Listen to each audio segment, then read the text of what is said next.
What's up guys?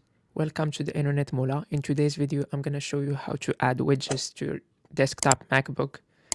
So let's go ahead and start. The first thing, click on the time or date.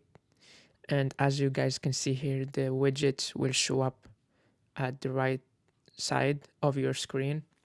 What we're gonna do now is click edit widgets, and then all you can do is drag one of your favorite widgets like this to the desktop.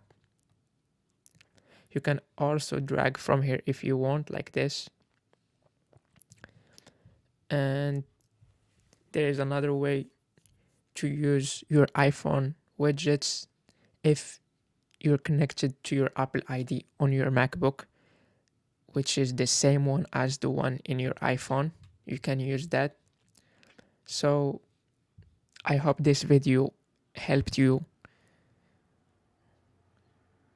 If you like it, share with your friends. Subscribe to our YouTube channel to get more tutorials. And thank you guys again for watching this video. Bye.